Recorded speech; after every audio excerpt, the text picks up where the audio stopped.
आपका धन्यवाद. Dr. Shruti Malik, black fungus, it's a colloquial name. A lot of people have a problem with its terminology as well.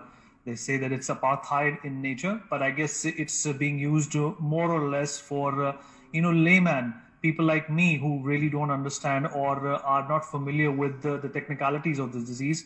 But how worried should one be? Obviously, there are 9,000 cases in the country, and they have been precipitated after the second wave of COVID-19. Explain to us what is the connection and how can this be avoided? And there are also apprehensions about the medicine which is being used to treat black fungus because it brings along a host of side effects as well. So when we talk about mucormycosis, the most important thing here is the early detection and the treatment.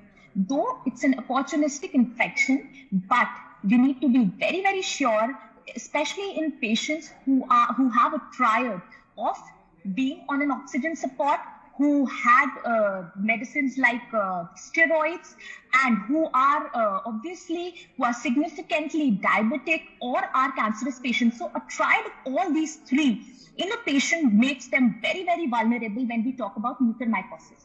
Also, if you know, many states have already said that it's an epidemic because we are seeing a large number of cases coming up post-COVID, the post-second wave.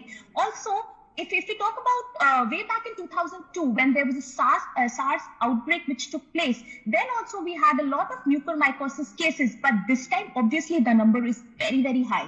But we need to be very, very careful in terms of, the hospitals need to be very, very careful because firstly, the hygiene, the general hygiene of the hospital, the oxygen equipments should be very, very clean, especially the nasal prongs, the cannulas, the oxygen support system, because hygiene has been found to be one of the major reasons why this disease has taken place. Also, we are not seeing it much in a healthy individual, but when we talk about vulnerable population, obviously it is obviously touching the sky.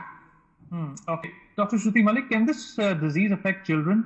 That's the first question. And secondly, with the monsoon, expected to arrive and expected to be normal this year, is it going to, in fact, aggravate the number of cases which are already there? Because, moisture has a lot to do with, the development and the persistence of black fungus or mucormycosis.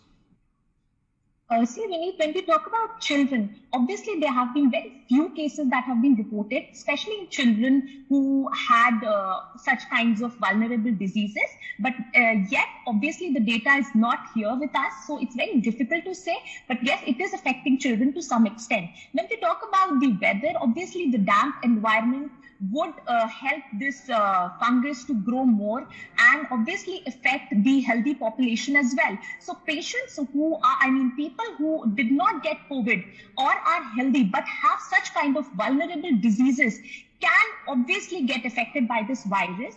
And one thing more I would like to tell you is, as I already told earlier also, that hygiene is very, very important when we talk about mucormycosis. So we need to take care of our oral hygiene, we need to take care of our general hygiene, and also we need to make sure that if we are getting any sort of symptoms, the 5 major important things that need to be actually, and are the warning signs need to be actually focused and to be treated are that if you have a persistent headache, or you have a growth, a bluish or a blackish growth from your nasal nostrils, or if you feel, or any patient has pain in half side of the face, or there are any ulceration or mucosal changes taking place inside the mouth, all these are very, very important signs and they need to be treated, because if we delay, obviously this disease is something which is very rare, but the extent can be very high, and that is why we are seeing that it is affecting our lungs and brains as well.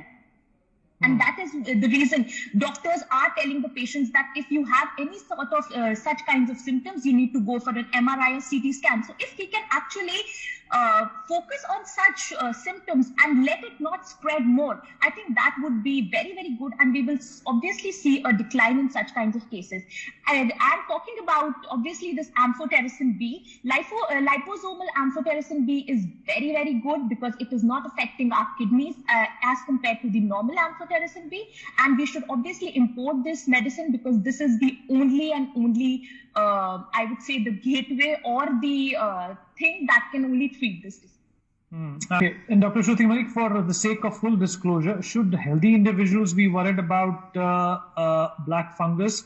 And what about contracting this disease? It's not like COVID-19. You don't contract it through the year. It's obviously you have to put yourself in a certain medical predicament to be able to contract this disease. Am I right?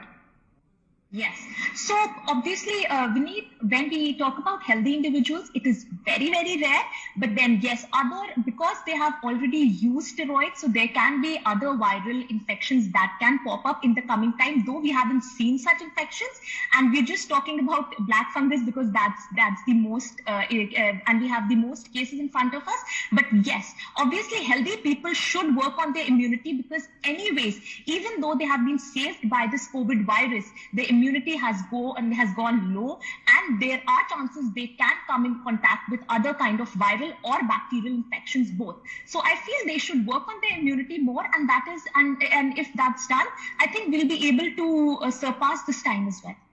All right, Dr. Swati Mahesh.